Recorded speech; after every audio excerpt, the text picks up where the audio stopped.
वाणिज्यकार ऋग्वेदात व्यापाराशी संबंध असणाऱ्या व्यक्तीस वाणिज्य असे म्हणले आहे.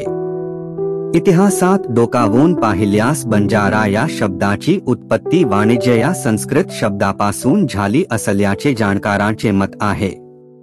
बंजारा लोक पूर्वीच्या काळी कापडाचे धागे, अन्नधान्य, केशर, मसाले पदार्थ, शस्त्रसाठा, युद्धसामुग्री पुरवीत.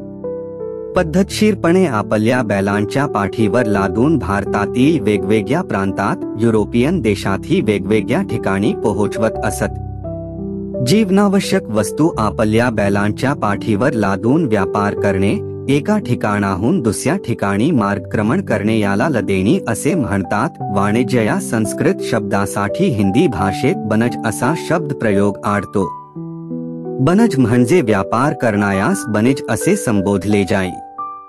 पुढे बनिज या शब्दावरून बंजारा हा शब्द रूढ झाला असावा असा युक्तिवाद केला जातो. 2 बंचर बंजारा हा लोकवाचक शब्द बंचर या हिंदी शब्दावरून रूढ झाला असावा असाही तर्क वर्तविला जातो.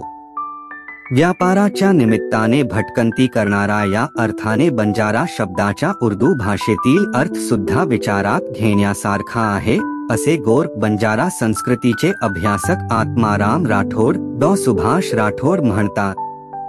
बंचर म्हणजे वनात वास्तव्य करणारा लोकसमूह. बंजारा लोकगणाच्या संदर्भात एक बाब अशी दिसते की बंजारांची लोकवस्ती आजही प्रामुख्याने डोंगरा भागात डोंगर पायथ्याच्या जव असल्याचे दिसून येते. त्याचे डोंगरा भाग निवडण्यामागे एक मुख्य कारण असे दिसते की गोर बंजाराकडे मोठ्या प्रमाणात गुरे ढोरे होती. त्यांना चारण्यासाठी ते वनाचा आसरा घेत असत.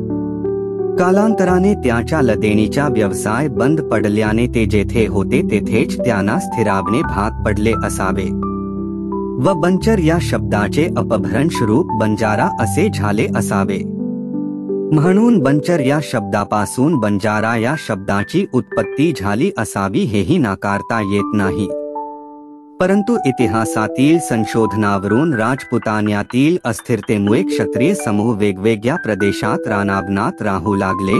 यालाच पुढे बंजारा हे नाव धारण केल्याचेही संदर्भ इतिहासात सापडतो.